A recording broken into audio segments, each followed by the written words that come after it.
I just hosted a recent event called The Psychology of Open Concept Spaces on my website, and this is essentially an alternative to a replay version of a recording. What I'm exploring here today is not necessarily saying that open concept or open floor plans are a bad thing or inherently wrong. They're often just incomplete designs, and we can suffer from the ways that they don't fully hold us or support us. We're going to be creating some supportive layers in our homes and specifically addressing like sensory overwhelm. So the things that we're going to be going over today are kind of like a little bit of history and social context, cultural appeal, that sort of thing. We're going to talk about a few psychological processes that happen, and then how these things play out as it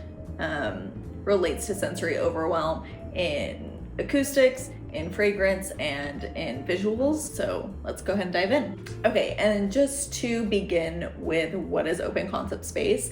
So super foundational. Open concept, I'm currently in one where this is my living room area and then my kitchen is behind me. There's no real division of the spaces. So it is a lack of walls. It's a lack of physical separation of spaces. So I have 3 different examples here, and the number 1 is going from like most closed concept. Number 3 is going to most open concept. First example here, the number 1 is there's 3 sides that we can see to this kitchen, and you can see a doorway leading to another space.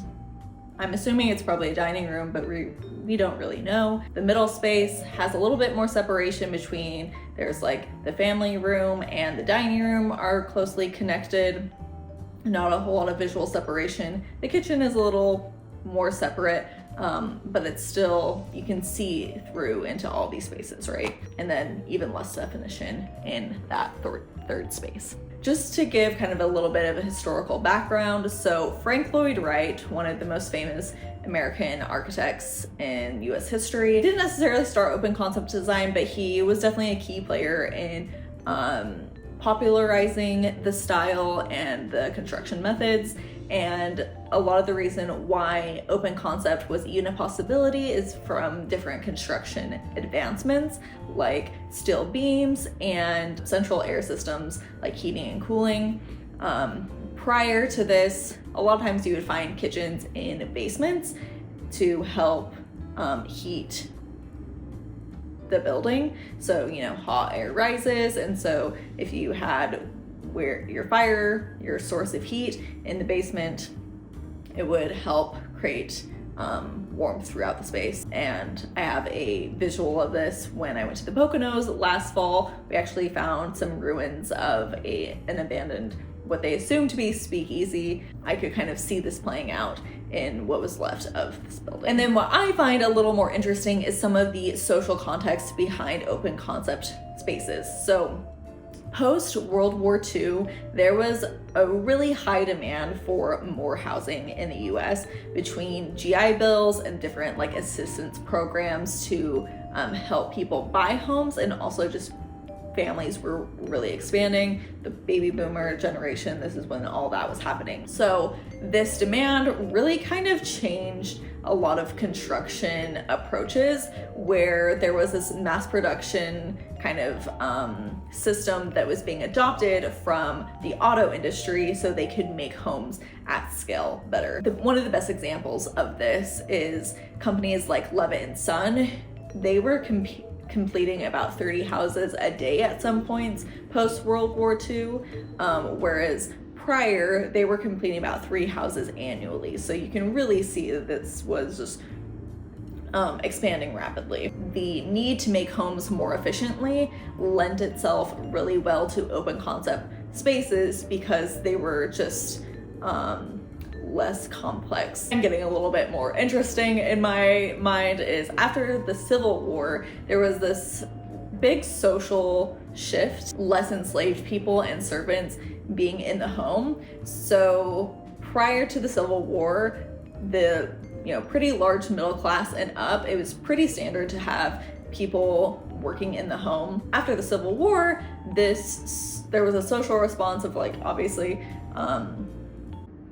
having slaves wasn't socially acceptable, and so that lessened a lot, which meant that the labor had to be transferred somewhere, right? Like people were still needing their homes cleaned and needing food put on the table and all these things, and so that labor transferred to women in the home. And open concept spaces were really kind of like sold as like the antidote, I would say, to some of these like growing labor needs, in addition to like appliances and things. But open concept was like, oh, the kitchen is now like the workspace for the mother.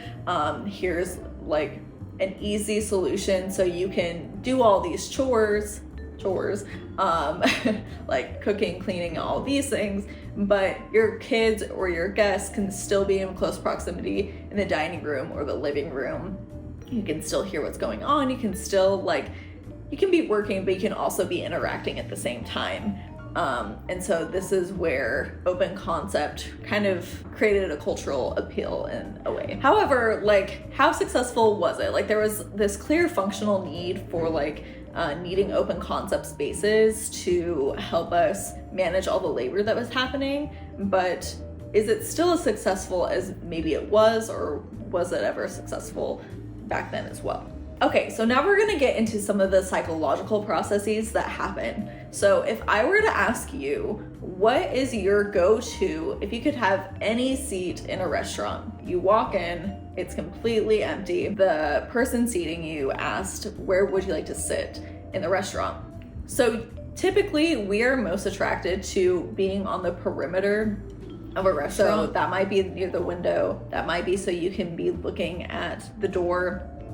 But another thing that we really like, since booth seating offers us some protection because our backs, no one can really sneak up on us. And all of this is because of this idea of prospect and refuge.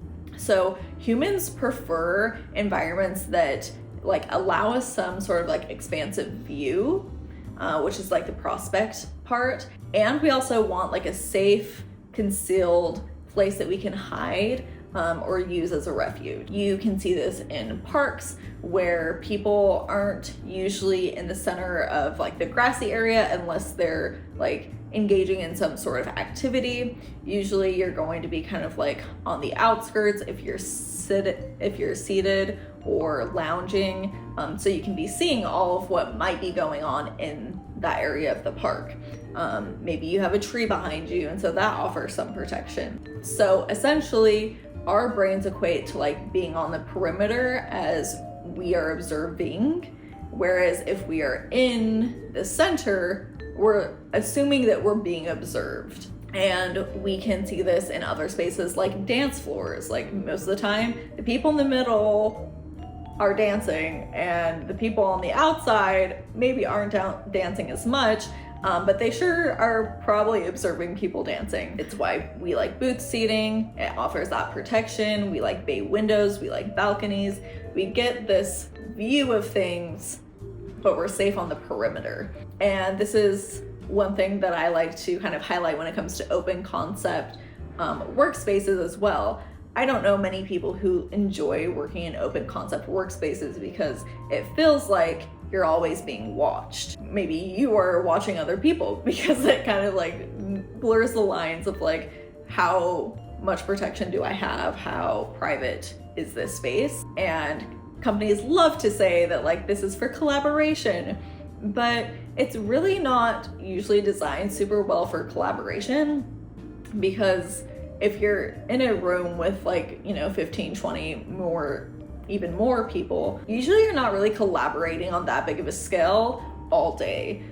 Usually you're in smaller groups and you're usually more willing to collaborate and feel safe doing so when there's not additional things that you have to worry about, like being too loud for other people. So if we look at the opposite of an open concept space and we looked at something that's more of an enclosed space, what does that offer us? More protection. We don't have as much of a view into what we need to be aware of in scanning. So it reduces our scanning. So when we're scanning less, we have a reduced cognitive load, less things that we need to be aware of, which allows us to relax more and find more comfort, which can often increase and support our focus, which then allows us to have more connection, whether that's if it's in a workspace like I was talking about, maybe that offers us the ability to collaborate better.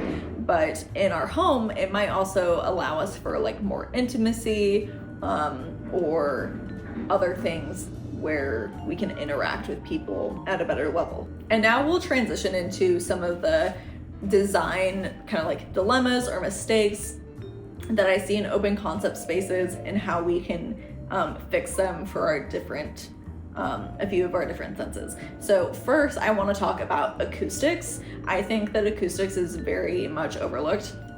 It's funny that I'm talking about this right now when there's like construction going outside. I'm not sure if you can hear it or not, but hopefully it's not too distracting for you. But I think acoustics is a very overlooked element when it comes to design, and it's something that I am always analyzing when I go out to dinner and it's a loud restaurant, or just throughout me interacting in the world. Like acoustics is something that impacts me a good deal. So for acoustics, one thing that I am curious about is if you've ever gone outside after it has snowed, like a fresh layer of snow is all over. Have you ever noticed how it sounds quieter? And you might be thinking like, oh, well, this is because like people don't drive as much after it snowed, that sort of thing, which like, sure, that's like a fair point. But also there's something about snow that like scientifically makes it quieter. When we're thinking about designing our spaces with acoustics in mind, I want us to think about this idea of like, when it snows, it's kind of like we're putting a blanket over a large area.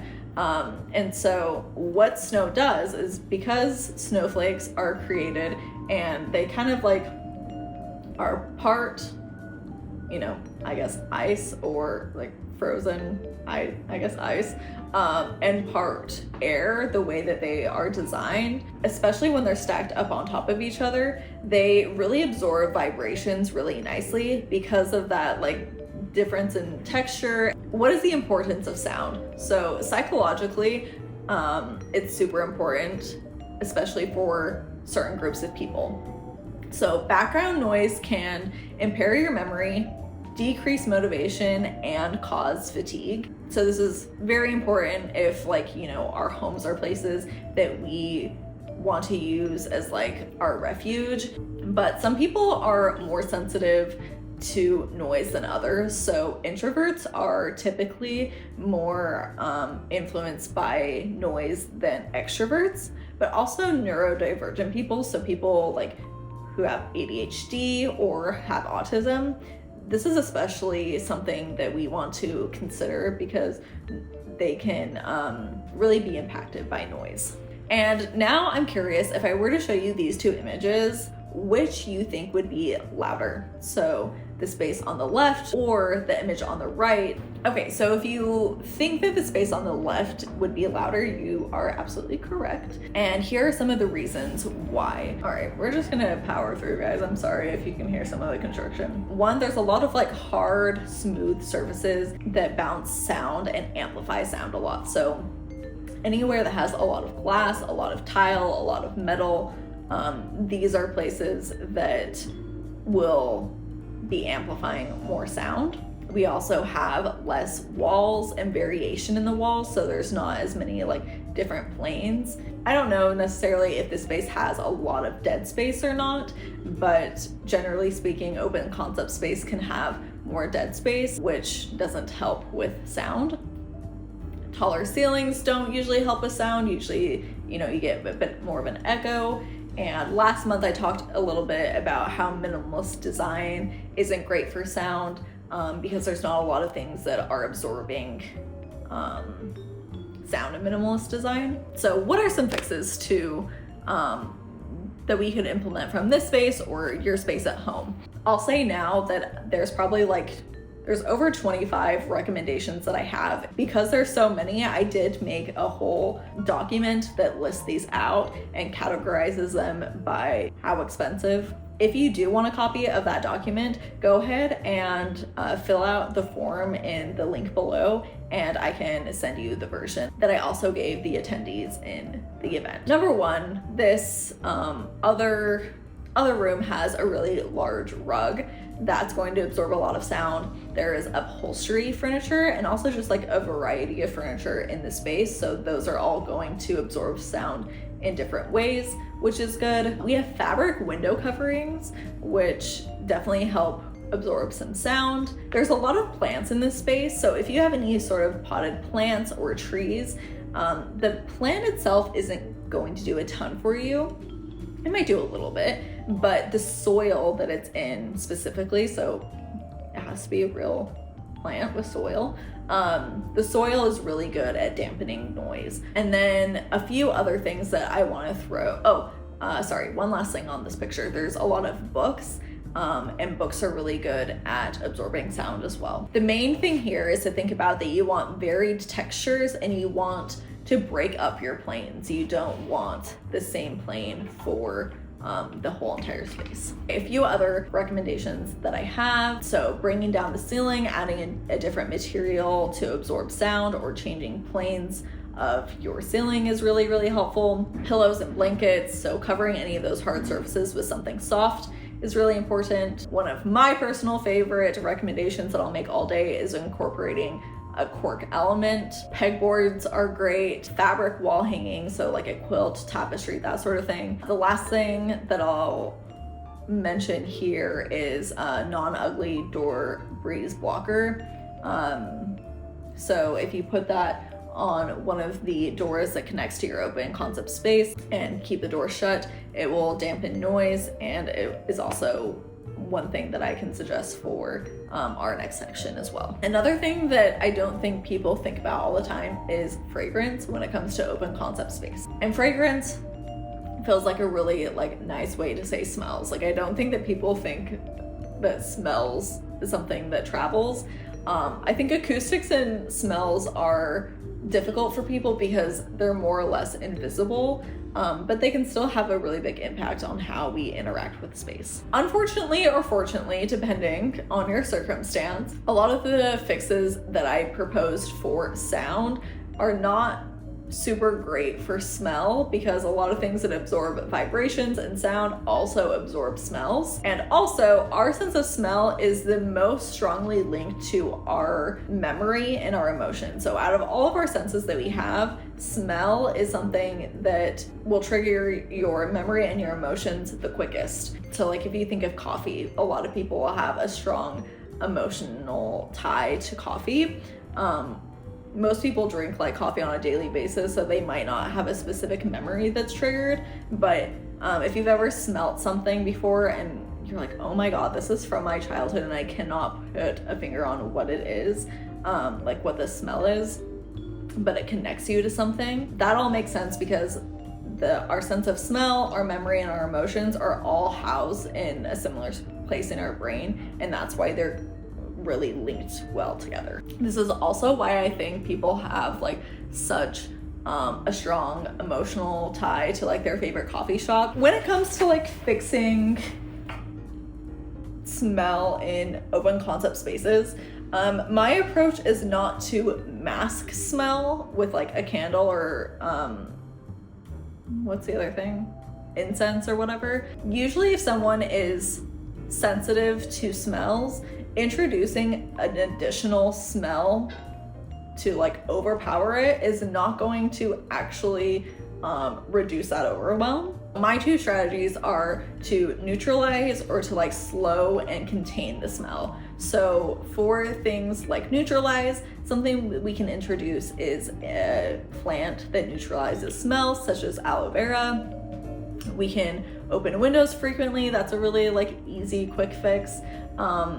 but also like deep cleaning your rugs or other like large upholstery items. Those things can really like grab onto smell for a long time. So that might be something that is worth exploring. If you are a fan of coffee, leaving coffee beans out. If you ever gone shopping for fragrances like perfume or cologne, typically they'll have a little bowl of coffee beans so you can smell in between to kind of like neutralize what fragrance you smell next, so you're not like confusing the two. It's kind of like a good primer. So you could leave out coffee beans in this situation. You could also just like simmer a pot of lemons or cloves or vanilla, and that will also kind of just like neutralize some things out as well. And then to slow down and contain smells in a space, so I already talked a little bit about the non-ugly door breeze blocker. They're not the prettiest thing ever, but they are effective, and you can find like not as ugly versions. Another thing that I'm kind of like excited to recommend, because this is something in design that I'm really enjoying right now, a little bit more on the expensive side, but it's like a full height physical separator. So this could look like a room divider, a bookshelf, or track curtains. This is not going to like mean that no smell is getting through to different places, but this just kind of like creates a little bit of separation where it's probably not going to be as potent as just having no separation at all. All right, next we're gonna get into visuals. Our brains want to understand and identify the purpose of a space. What are some of the visual cues that our space is giving us to kind of have those boundaries and have those definitions of where to go, what to do, what's expected? So in this picture, we have a very clear defined boundary of where the kitchen is. The biggest visual boundary is the flooring change. So it's very obvious. We have hardwood in the kitchen. This other space, we have carpet. We also have a change of planes for the ceiling. So the ceiling's a little bit lower in the kitchen. So we really know like that area is the kitchen. It feels pretty obvious. However, when we move into this carpeted space, I, at least myself, get kind of confused and unsure of what is happening here. So this couch that is closest to us is kind of facing out into the rest of the area, but I don't, like if I were to sit here, I would not be trying to have a conversation with someone on this other piece of furniture that's far away, because it just is not, it's not really encouraging interaction. It makes me wonder like, okay, is this couch for something and then that other couch or whatever is for something else? Especially because that other piece of furniture looks like has like a chaise attachment. So like it really is cutting off that space. It feels like two separate spaces within this space, which like if that's the goal, then great. It's just not very clear because there's not many visual cues of what the purpose of these two spaces are, or if they are supposed to be separate. Other uncomfortable things that can happen when we enter a space are like clutter. About 75% of your storage should be behind closed doors or some sort of closed storage solution. It's kind of a good rule of thumb to think about. Lots of windows, less walls, often equals less storage, and we have to get creative with what we can display or hide. So what are some fixes that we can include in our space to give us those visual cues and visual boundaries? Okay, so rugs are a fantastic way. Most people will say, you know, rugs are a very great way to define an area. I also want to mention again those full height physical separators, so room dividers, bookshelves, track curtains. This picture has like a really beautiful glass wall kind of a situation. That kind of falls under remodel, so it's not something that I'm recommending wholeheartedly today. However, a lot of what we're discussing today can absolutely be addressed in construction design for remodeling or new builds, and that's something that I get really, really passionate about, but I'm trying to make all these recommendations kind of like low lift, attainable things that aren't for construction. I think I talked previously about this idea of like bringing down the ceiling. So in this picture, we have that illustrated by kind of like this pendant over the dining table. If this wasn't there, the dining space would feel pretty undefined and just kind of like it's floating in this space.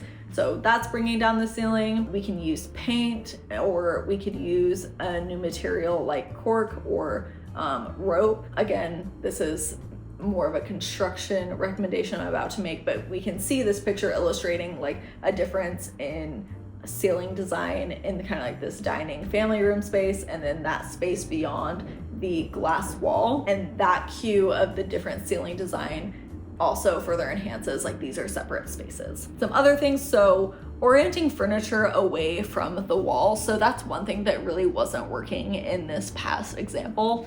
All the furniture was kind of pushed up against these walls, and that didn't really help us figure out like how the space is supposed to interact with each other, if they're supposed to interact with each other. Now, if we kind of like put another sofa in that dead space, so the two sofas are facing each other, that would help to kind of define the space. But generally speaking, like not all of your furniture should be up against walls, so they can have that more intentional interaction point. Also, like art wall hangings can help kind of anchor a space similar to like a rug. It can really identify like, okay, this is its own, I was gonna say like niche, its own collection of like a function or something happening here. Essentially, you want interesting places for your eyes to land, but beyond that, like you want it to kind of like point to a function or point to a grouping of what's happening for that space functionally. One other thing I want to mention when it comes to ways to visually separate your space is that in a lot of homes, we will walk straight into the open concept space from the front door, and there's not really like a good transition into the space. So it can be kind of jarring to go from outside into open concept, and having some sort of layer in between is really nice. So I kind of like utilizing one of these room divider situations to help create that if you don't already have that in your space. Again, I will give you the list of all these recommendations in one easy spot. If you fill out the form below, I'll email it to you so you can have the PDF version that participants in the event got. I would love to invite you to next month's event if you would like to join me live. So next month's event is Your Future Home Buyer is Ruining Your Home. Feels a little like clickbaity, but I'm excited to dive into this. And beyond that, thank you so much for watching. I hope you enjoyed, and I will see you probably next month. Whew. I feel like I just like really like rapid